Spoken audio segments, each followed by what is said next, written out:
Bon, et cette réforme des retraites, est-ce que ça va être un naufrage, Stéphane Pedrazzi? Est-ce qu'elle va être instaurée avant l'élection présidentielle? Emmanuel Macron annonce qu'il devra prendre des décisions difficiles cet été. Que faut-il comprendre? Oui, déluge de déclarations hier du chef de l'État, on va essayer d'interpréter. Déclaration effectuée lors de son déplacement dans le Lot. Alors, il va devoir prendre des décisions difficiles cet été. On n'est pas sûr que cette phrase concernait directement la réforme des retraites. D'ailleurs, ce sera un peu surprenant. Lorsqu'on défend une réforme, on essaye de mettre en avant plutôt les points positifs. En revanche, le chef de l'État a rappelé la nécessité économique d'effectuer une réforme des retraites. La France est l'un des pays européens où l'on travaille le moins et donc forcément, à un moment donné, la question du financement des retraites devra être posée. Bon, à un moment donné, qu'est-ce que ça veut dire? C'est avant la présidentielle? Alors, vous savez, la communication politique, c'est aussi l'art de savoir manier l'ambiguïté. Emmanuel Macron n'a pas donné de calendrier, il a donné plusieurs pistes. D'abord, la réforme des retraites ne pourra pas être reprise en l'état. Donc, on oublie le système de la retraite par points qui avait été présenté comme plus juste, plus égalitaire.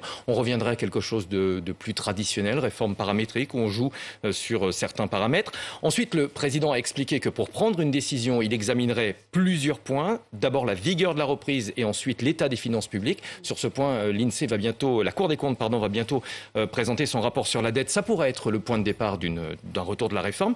Et puis il y a comme un faisceau d'indices. C'est ce qu'on dit généralement, notamment cette phrase où Emmanuel Macron explique qu'on peut difficilement ne rien faire sur les retraites et que peut-être, il prendra une décision qui lui empêchera d'être candidat à sa réélection. Est-ce que les économies générées par l'éventuelle réforme justifie ce risque politique? Alors ça, c'est l'essentiel du débat. Effectivement, vous savez que le gouvernement veut revenir à 3% de déficit public à l'horizon 2027. Ça veut dire qu'il faut réaliser plus de 61 milliards d'euros d'économies.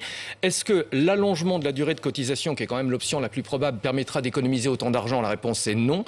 Tout au plus, on économisera un demi-milliard d'euros par an. En revanche, si on relève l'âge de départ à la retraite de 62 à 64 ans en seulement 2 ans, là, effectivement, on économisera beaucoup plus. Mais évidemment, le compte n'y est pas, on n'arrivera pas à 61 milliards.